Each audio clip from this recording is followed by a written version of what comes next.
Where did this start? I'm a dummy. Like I'm not the smartest guy in the room by any stretch of the means. But I take a lot of risks, and a lot of times they're uncalculated risks.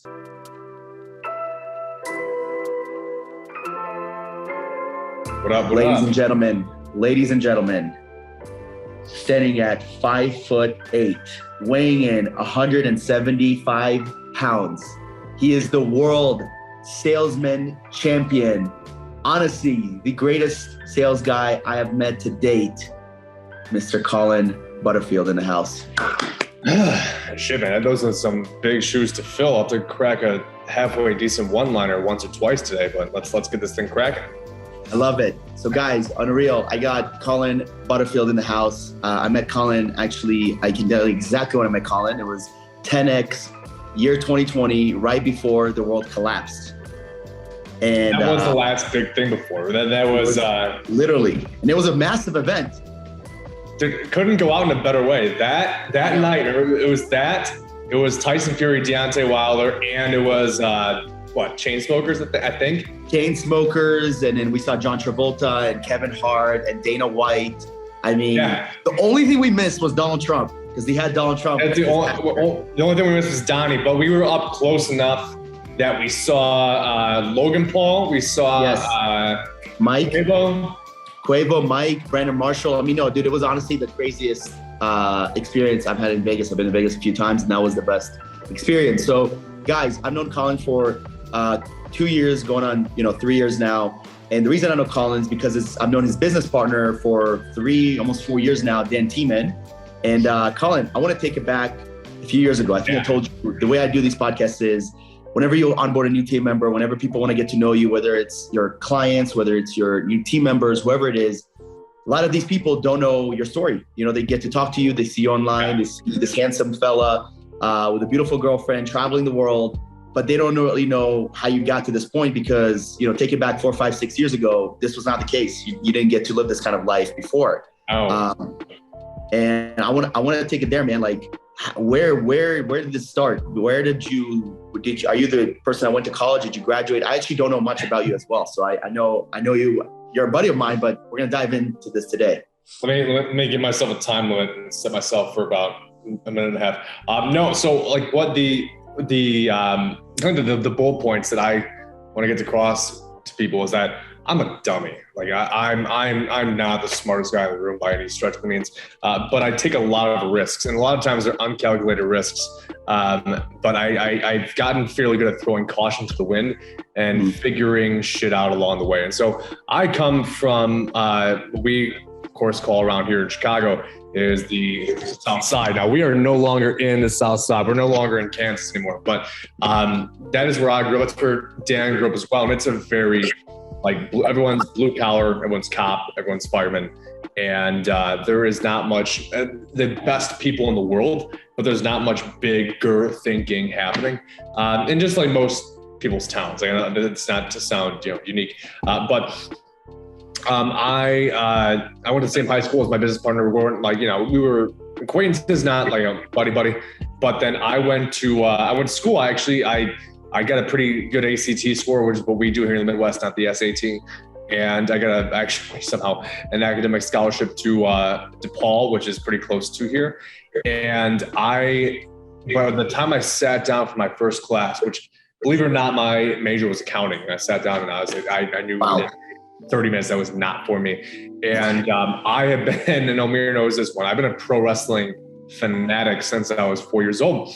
And that's all I ever wanted to do. And so I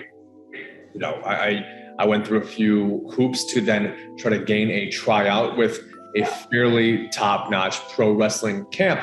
And so I ended up dropping out of college after my first year, and it could be my first half year. Because in the second half of my first year, I was taking like one class, maybe just enough to be able to stay in the dorms with my buddies and drink beer. And so I picked up all my shit, moved to Iowa, and ended up tearing my rotator cuff twice, which was fun.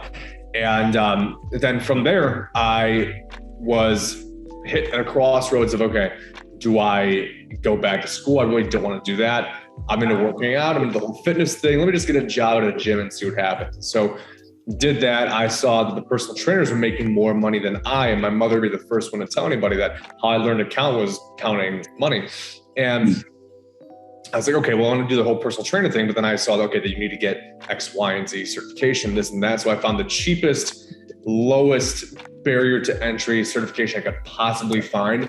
And, had that thing up and rolling and signed and sealed within probably 48 hours. And that was what then introduced me to sales, because I remember at that gym that I worked at, it's called Charter Fitness, it's a big box gym in the Midwest. They had 3 packages basically for sales for personal training.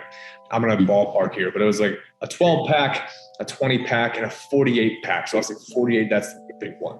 And the first 2 people that I sat down as a 20-ish year old trainer, I sold on 2 48 packs. And nobody had sold in the 48 pack in like past 6 months to a year. And then obviously riding a little bit high and getting a lot of attention. I'm like, oh, this is pretty cool. And then I fucked up. Like, can I swear on this thing? Please do. Okay. I fucked up 5 to the next 10 sales. And then I would hit a couple, and then I miss a couple, then I hit a couple. And I was wondering, is there some sort of science to this? And that's when I came across the Grant Cardones, the Jordan Belforts and all that. And so to make a longer story short, I then came across the Ty Lopez thing, the social media marketing agency shit, and which I'm sure a lot of people, especially who follow me, have came across that at least way back in the day.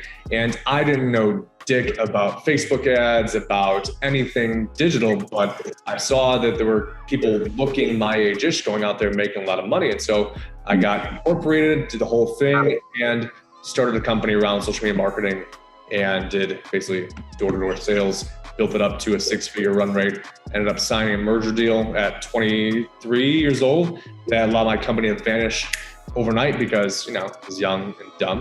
Now I'm just old and dumb. But then wound up partnering up with Dan, who is Dan, very technically smart. And we have done pretty well since then. So that's a good backstory. I know I was probably went over my timer, but I wanted to give a little pre-check. All good. I want to dive into some of these things first because I, like yourself, loved wrestling. That was actually my first love in entertainment. I think we talked about it. I grew out of the love as I started growing up. I think you still love it, and I respect that. So when you were wrestling, and I'm actually curious, once you rotated your cuffs, did you feel like, man, this is just not for me? Was that the point? Was that the breaking point for you once you start getting hurt? So when I got the second time, the thing about pro wrestling, which actually is a underground secret, is that when the whole match is not scripted, there are points where if you and I were wrestling, we'd say, okay, here's how we're going to start it. Here's how we know that we're at the middle and the tides are going to turn, right? I've been dominating the match. Now the tides are going to shift. Now you're going to start doing that. And then here's how we're going to, here's how we're going to end the match. But the in-between, most of it is improv. And so what everybody is doing is always working somebody's left side. So every pull, every chain wrestling move you can see is always left side. And it was my left rotator cuff that got torn twice. And so that was going to be a problem for a little while. Now I have some limited mobility, but it's not that bad. But again, I always wanted to make a lot of money. And so I was like, okay, that's going to put a damper on at least this thing for a good couple of years. And I had $0 in the bank. So I wasn't so sold on that dream necessarily to go wait tables for 2 years until I can hop back into a ring and get paid $50 per match until I got to the WWE.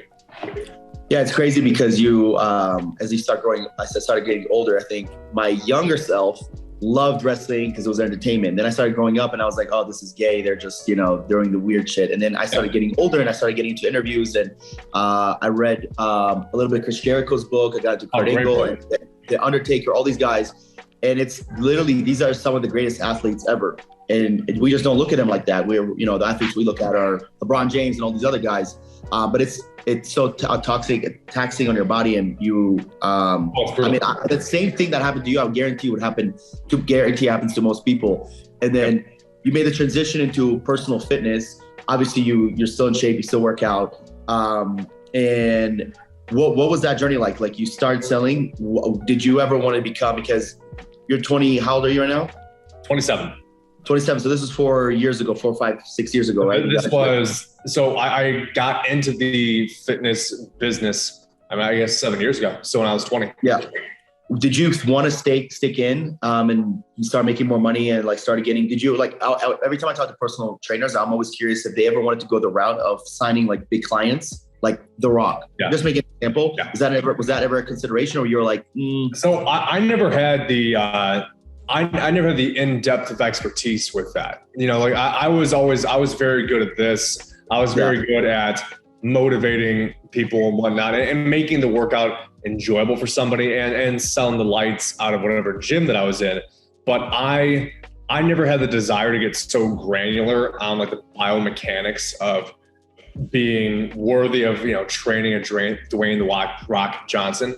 You know what I mean? So that was never my shtick, but I did have, there was a few rough plans to start opening up a gym, but then that's when, like, with the social media marketing agency and then into the agency space, it's such low startup that I'm like, okay, let me go with this thing first.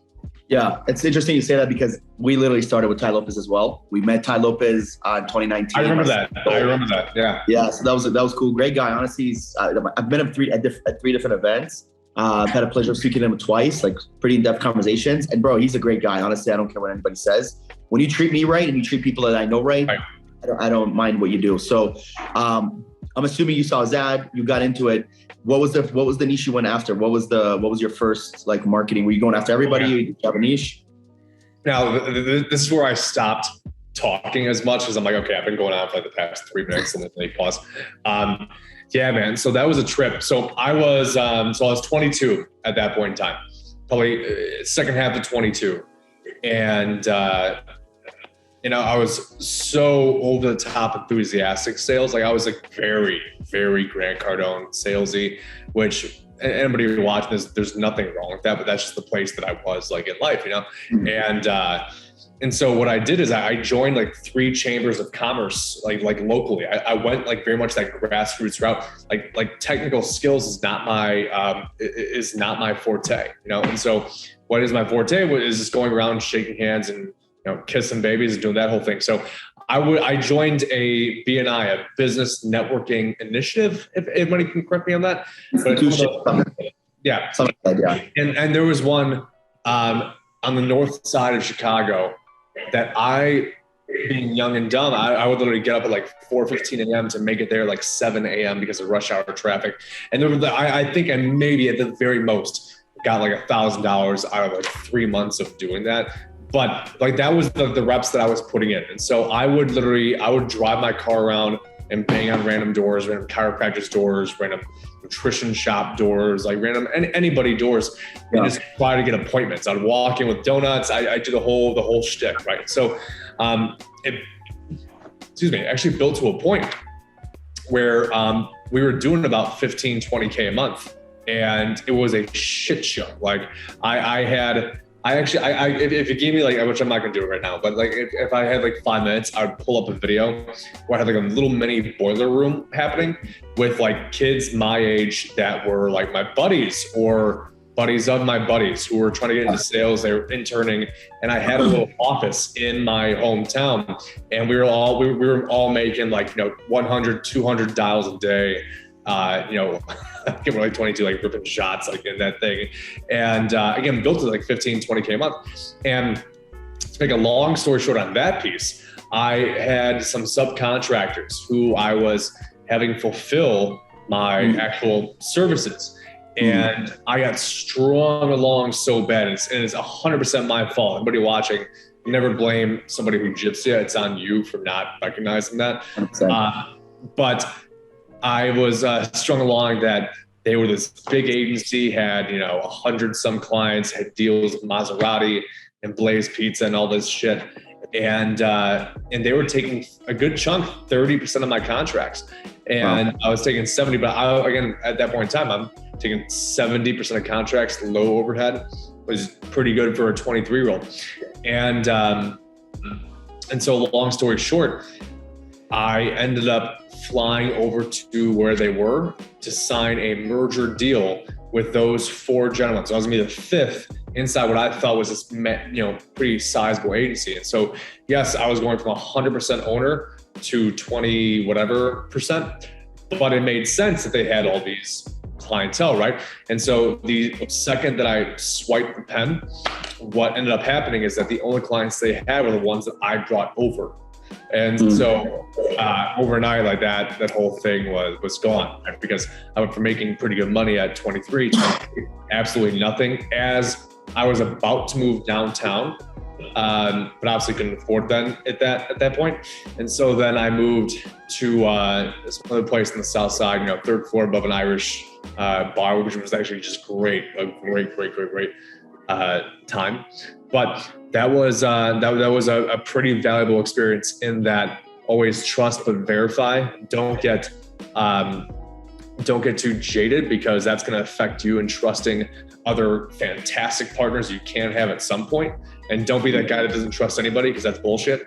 But also verify who it is you are working with. And secondly, key to get swings at the bat. And the best advice that I ever got at that point in time was it's better for that sort of shit to happen at 23 than at 53. So for sure, that was the first agency run. Yeah. So that happened. Obviously, a lot of learning experience. But what's interesting is, I don't know if you know this, but Joel and Marcos actually met at a BNI. So like they are like, it's that started everything. I mean, that partnership right there is, helped thousands of people at this point get to scale their agencies and kind of live a crazy life. So shout out to BNI, and obviously shout out to BNI. Starting an agency today, like going door to door and all that stuff, it might help you with your sales skills, but it's probably not the most efficient way to really get going. Right. We don't recommend doing that. I'm sure you can attest to that. Right. So that happened. You hit 15, 20K, and I think the best part is probably the most money you've ever made in your life at that point. The first business experience. So obviously there was some success. You probably learned more than you earned in a sense, right? And when did you and Dan reconnect? Before you answer that question, in 2019, I vividly remember this because I was getting on calls with Dan once or twice a week, coaching him on sales. And I remember thinking to myself, this guy's so smart and he's so analytical, but getting him to get good at sales is going to take a really long time because it's not his natural habitat. Dan is not the biggest people person in the world. And I genuinely think I don't want to say I was the reason he got to 10 to 15K a month, but I think I definitely held an impact on him because he did come to me at one point with like a couple clients, and then he did scale, but relationship was never like his best suit. He's a genius when it comes to marketing and data analytical and media buying and all that stuff. Yep. So when did you guys reconnect? Because you and I met probably 6 months after Dan and I stopped doing coaching calls. So Dan is as good at sales as I am at operations, right? Which is why it's a good mix. Yes. And Dan is very good at what he's good at. And it was fortunate that I was able to get back to being connected. But all throughout, so when we are from the same neighborhood and we went to the same high school and get rumblings that person's doing something similar, it's like then you start connecting, right? Even if you didn't grow up as best buds, like you start connecting from that. So we had been in touch, and I'd be giving him some sales advice. He'd be giving me some marketing advice. When I signed that deal and my income literally went from pretty good, it was probably, I was doing like, $6,000 to $8,000 a month in income at 23 years old, which is pretty damn good, to zero. While moving into a new place, like I went to like fight or flight, So I then went ahead and I paid some guy, shout out to Brad. I paid Brad some of my last dollars to go ahead and quickly take I'm not going to say it. Well, who gives a fuck? A NASM personal training certification for me test. And so he went ahead and I got my certification back. It was good. And I got a job at 3 different gyms. And the kicker is that, so I lived here in the South Side of Chicago. One of the gyms was here, which is where I grew up. One of the gyms was in Orland Park, and one of the gyms was in Naperville. So those are all separated by about 30 minutes each way. And so I would be going 30 minutes, 30 minutes, 30 minutes, 30 minutes. And my goal was that I was going to develop some sales consulting around the fitness world. And so that's why I had like my little journal. I wrote an ebook, which I still have somewhere, around sales consulting with fitness. And then I would start sitting down with Dan and just like start coming up with some sort of like, lead magnet and try to like sell my consulting services, whatnot. And he started like pitching my way some sort of services some sort of negotiations to join up with him. And I was so bitter at the digital marketing and the agency space. I was like, fuck that. I don't want to do it. Don't want to do it. And he was splitting ways with his partner as well. And so we were always, just talk and shop about that. And then finally, I think he was offering like, at the least, it was $1,000 a month, monthly done for you services. At the most, it was 15. And he's like, I'll pay you $500 on the spot and $300 recurring for everybody that you pop up. I'm like, yeah, sure, okay, and let's go. And then I hopped in with Dan, and we shot up pretty quick. Again, because Dan is a whiz at all things operations. So like the infrastructure was there. It just needed some sort of like, fire behind it to kick it up. And so hopped in, I think it's like, 5 to 10 or so. We went from that to then 30 to 40 to 50. And then COVID hit, and we switched from done for you to done with you. And that was like a big, like, cause I was so far disconnected from the agency space that I didn't know what done for you was. I didn't know what done with you was. I just knew that we came upon this thing where I was not selling anything that was $1,500. It was now $12,000. I'm like, all right. So then create a pitch around that. And we actually started selling them like hotcakes. And so it jumped from like 40 to like 85 to 100 overnight, over a period of time. But that was kind of how Dan and I got back acquainted after all the previous things. Because even while I was running my separate agency, Dan was running his, and he was doing a lot of chatbot stuff. And he was like, we were still having conversations back and forth, even though we were separate entities at the time. Interesting. And I don't know how much you can talk about this, because I'm curious about this hardcore. Because when he hired you, you were a sales guy, right? You were basically a sales guy. At what point did equity and partnership, and how did that? I want you to understand, because probably one of the biggest mistakes of my career is not getting equity in Atlas Digital. Yep. And it's probably the biggest mistake they ever made. That's the reason they're not anywhere they should be, in my opinion. Right. But I was making 15 to 25K a month. And this is like my best friend. You and Dan are like, how you guys were acquaintances. Me and Marcos were like homies, best friends. Like that's the guy I would die for him. You know what I mean? Right. What he did, he changed my life. He saved my life, like literally. So for me to ask for equity, it didn't even cross my mind, because I was doing so well and I was comfortable and I was making more than I've ever made in my entire life by far. Yeah. So I don't know how much you can talk about this. No, he doesn't give a fuck. Okay, cool. So I got fucked once real bad. And so I was very much so, even though I even today, I trust Dan with my life, but back then, I've known Dan for a bit. I know like Dan is, and you should have Dan at some point. Dan's been through a lot of shit, man. And so I knew like Dan is, at the end of the day, a very stand-up guy. And so I trusted him, but I was very like, hey, I'm going to grow. I'll help to a certain point. And then it's like, but I mean, like, so I'm being a hard ass there, but Dan actually was very proactive in that, like, hey, if we keep on doing this. And I remember I was in his office room at his 2-bedroom apartment before he has this nice house that he just bought. And I remember he came in one day and he wrote like, I think it was like 40% or something. And I was like this, and then he wrote like 50. And so like, that was kind of like the inception, because originally it was gonna be like 70-30, and then it came down to 50-50. And sincerely, credit to Dan. That was right as we were really taking off. Like that was right as we went from doing like 40-ish a month to doing 85, plus.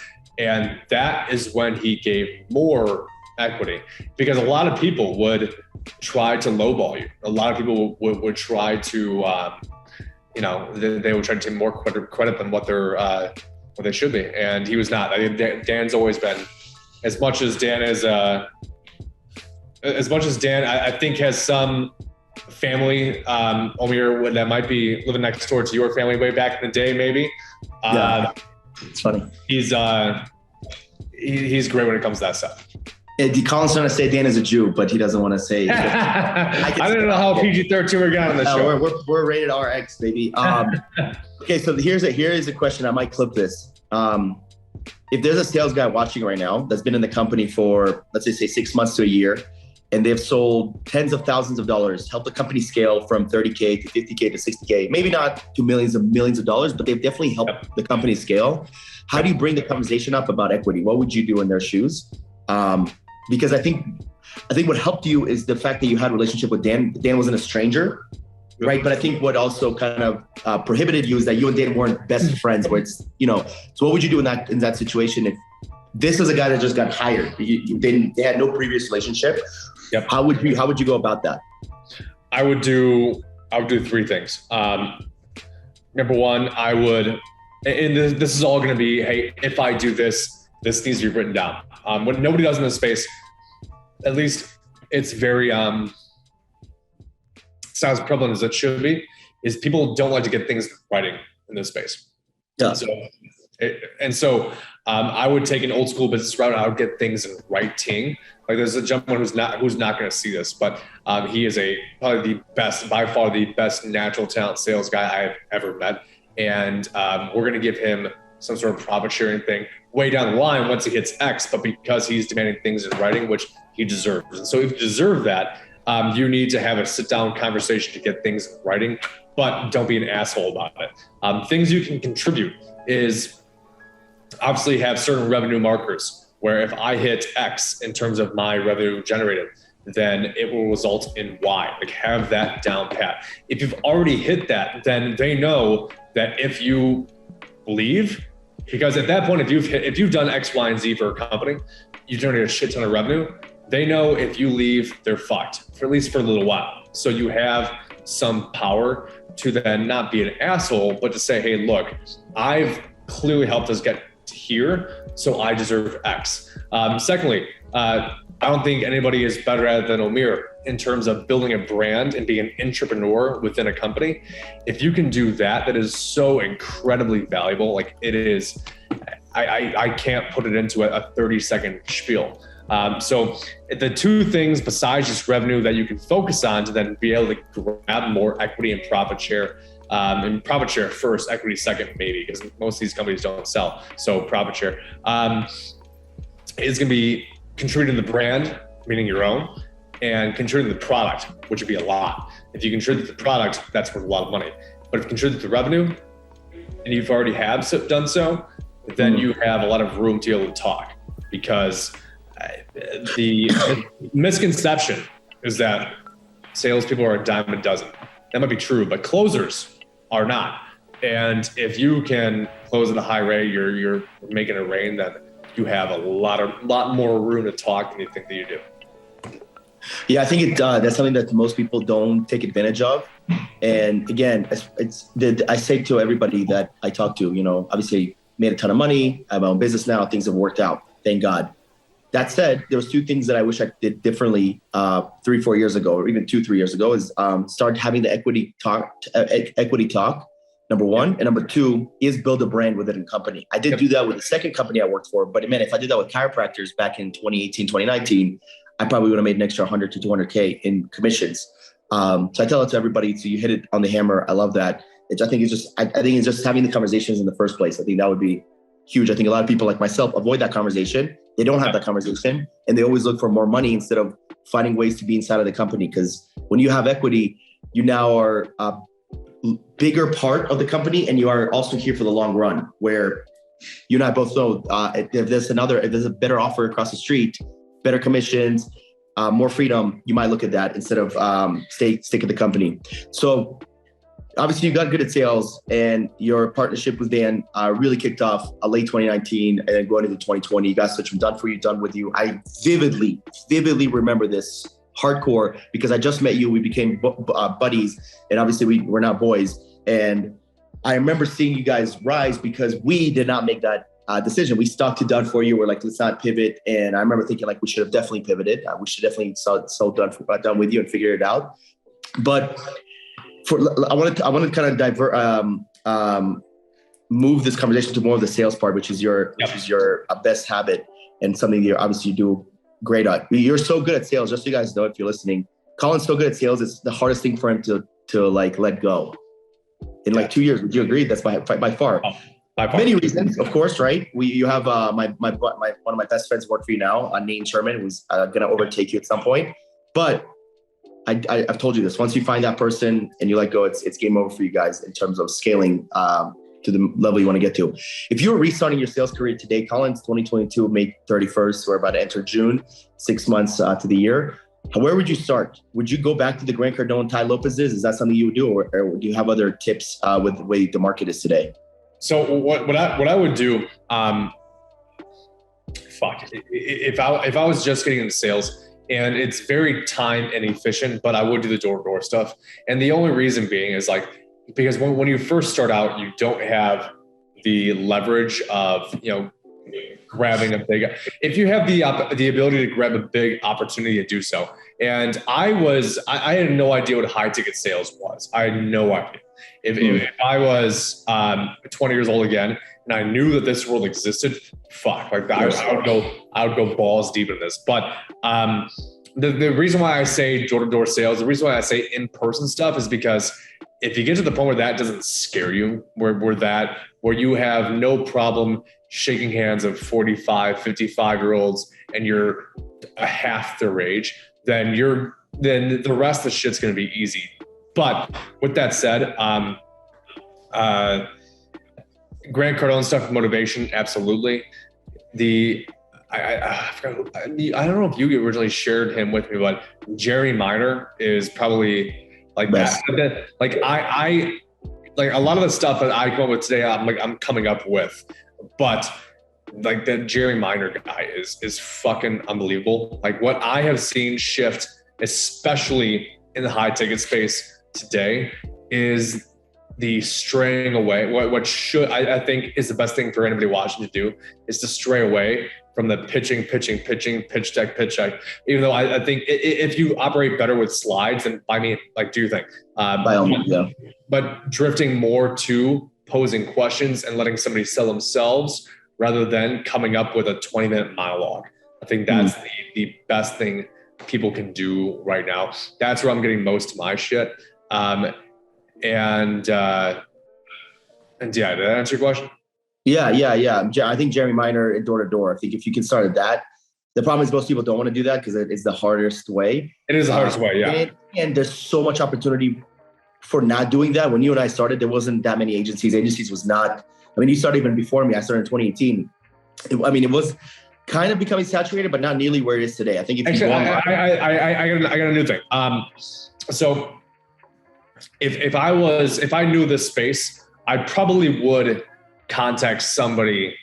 Whether it's fucking Cole or even I would contact Amir and try to get some sort of, because you can do this from anywhere. That's the crazy thing to me is that I always thought, like even back in the day when I was running an agency in 15, 20, it was all local. Like I was going around and like having in-person meetings. Like I didn't think that this sort of thing was possible. So because it is what I would, if I was a salesperson watching this, I would probably have a conversation with somebody like you and try to get staffed somewhere and just get swings of the bat, because you get good at this shit, like you are always gonna have money.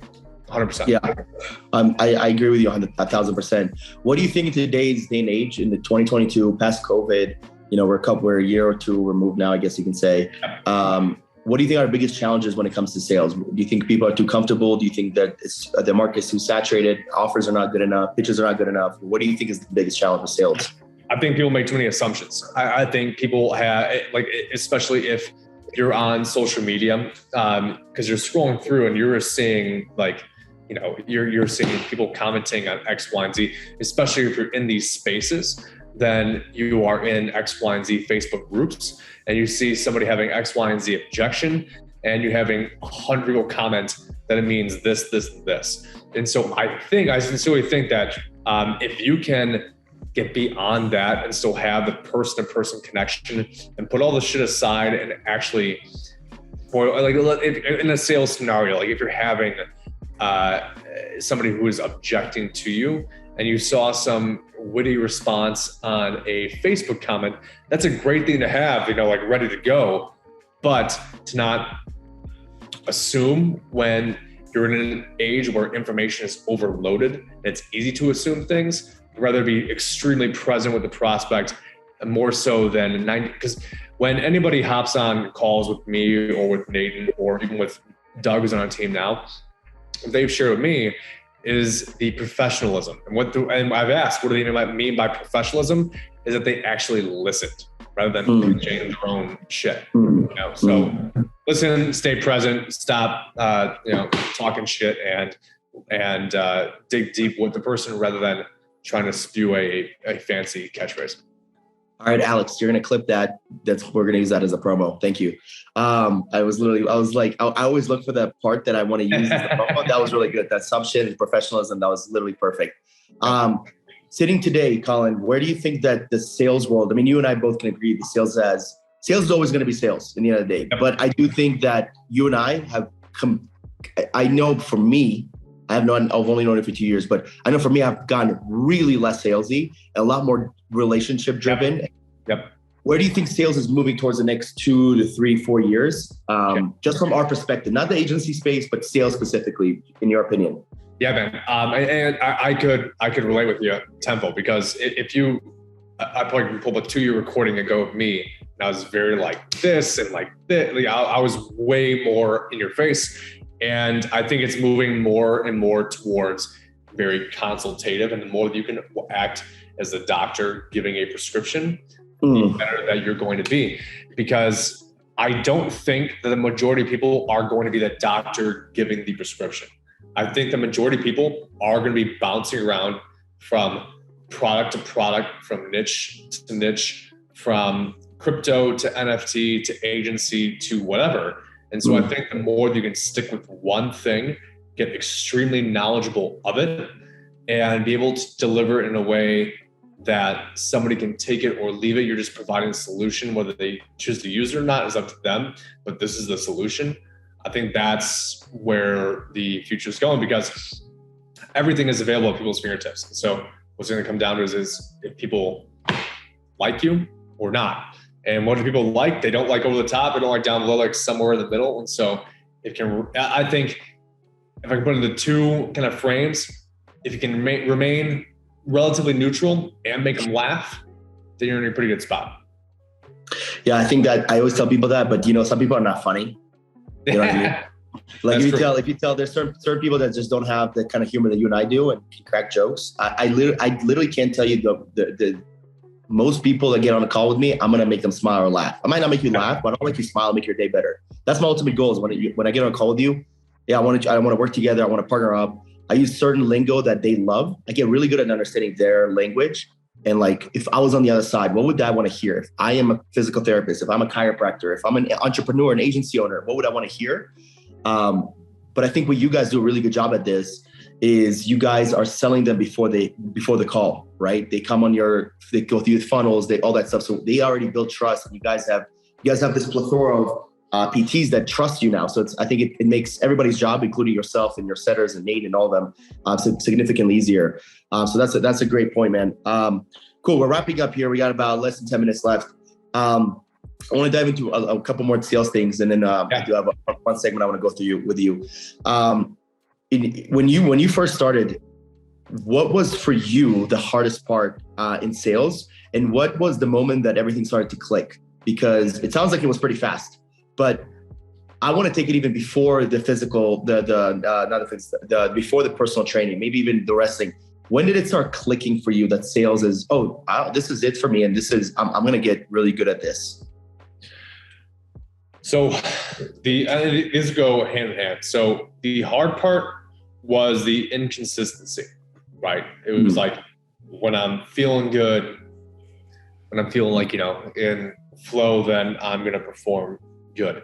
And I had no idea what the term flow meant back then, but that was the difficult part, is thinking it's random. And if you talk to any, average Joe in sales, they're like, yes, you do have good days and bad days, but it's very much so like, explained as like you have it or you don't, it's this or it's that, right?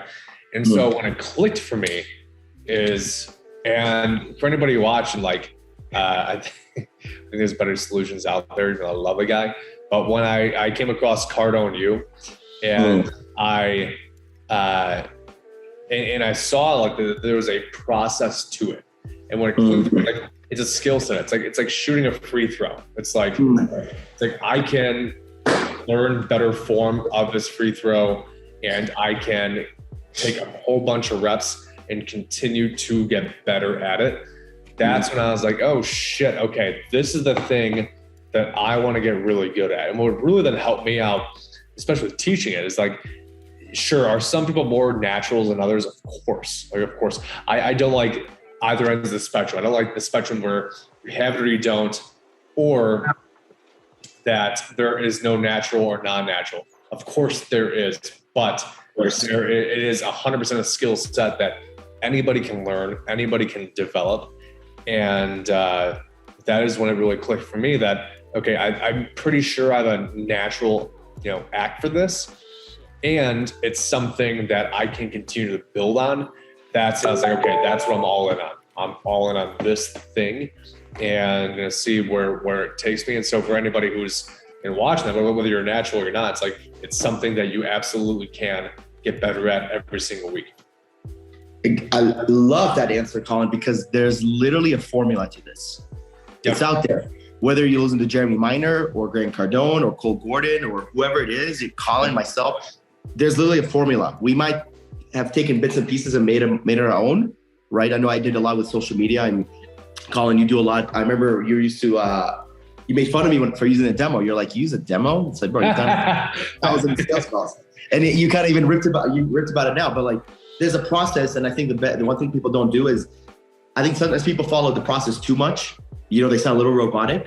Right. And then I think people don't use the process enough, and then they're completely like going out to it. So I think you have to take bits and pieces and make it your own. But man, going to one of the first points that you made is the door to door, and it's just practice. It's just putting yourself in front of people and putting yourself in front of calls. I mean, if you were if back in late 2019, early 2020, Dan was not feeding you appointments, right? And he's like, you go cold call PTs. You guys might have still scaled, but I don't think you guys would have scaled as fast as you did. No. Right? It was the amount of, he gave you opportunities to make three pointers instead of half court shots or like, across the court, because he was feeding that to you. And plus you were actually good. So that's a really good point. Last couple segments, and then we'll close it off. I have a segment called Hire Fire. I'm going to give you two examples with the business you are right now. So if you guys don't know, Collin's doing multiple 100K per month now, multiple millions per year in one niche. I know you guys are working with a couple niches as well, but really PTs is your niche. Yeah, you're right. That said, I have a segment called Hire Fire. Basically, if you're going to hire someone, you're not going to hire someone. If this person came onto an interview with you, right? The business that you guys are at today, super experienced, Collin, super experienced, super skilled for sales, right? Super experienced, super skilled, tons of industry knowledge, but he's not a culture fit. Yeah. Where are we at with that guy? Oh, he's out because that's going to bring, as good as he or she may be, it's going to then bring the rest of the crowd down. And that's not a net positive, that's a net negative. And so culture is like, we've worked with talented people, very talented people that were just not a culture fit, and this resulted in way too many butting heads that need to happen. And that's going to be a fire. So for you don't hire someone like that. Okay. And on the flip side, someone that's an incredibly good culture fit, right? Comes in, already done research on you, like literally has a little bit of your personality, a little bit of Dan's, but again, let's focus on sales, but zero experience and skill, right? For instance, when you guys hired Nathan, the first time when you guys interviewed him in 2021, I want to say, or 2020, 2021, I can't remember. He had experience, but he didn't have a ton of experience. And the second time you guys interviewed him, which was 2021, so 2020 was the first time, 2021 was the second time. He had way more experience, right? And he was a culture fit. If let's take it to like 2020 version. How do you feel about someone like that where you guys are at today? He's a great culture fit, but no experience, no industry knowledge, doesn't understand digital marketing. I will absolutely take that. And I think that I'm a big Andy Frisella guy, you know, and always high. And what the advice I've been given is hire for culture, because skill you can build. And I'm not sure if that's right, but that's what I've been going with so far. Is like, if you can hang out with somebody, have a beer with them, and they have a workout. I think that's the caveat, is they have to actually have a work ethic too. It's like, if you can have a beer with them, but they're lazy as fuck, then it doesn't matter too much.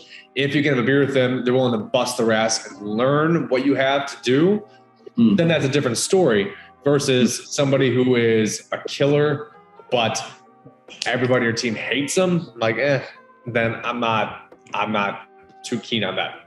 Yeah, hard work beats talent when talent doesn't work hard, right? So I love that quote. We'll finish up with this, bro. Let's give some Collin Butterfield like advice for the younger crowd, the early 20s, the late teens. They're graduating school. They might be graduating college. They might be dropping out of high school, dropping out of college. It's 2022, May 31st. What is your one or two pieces of advice for the younger crowd that's looking to get into the space and they want to make 10K a month, they want to make 20K a month, and they want to live an extraordinary life? So I'm going to go, I actually wrote some of this down beforehand, kind of related. And for anybody watching this who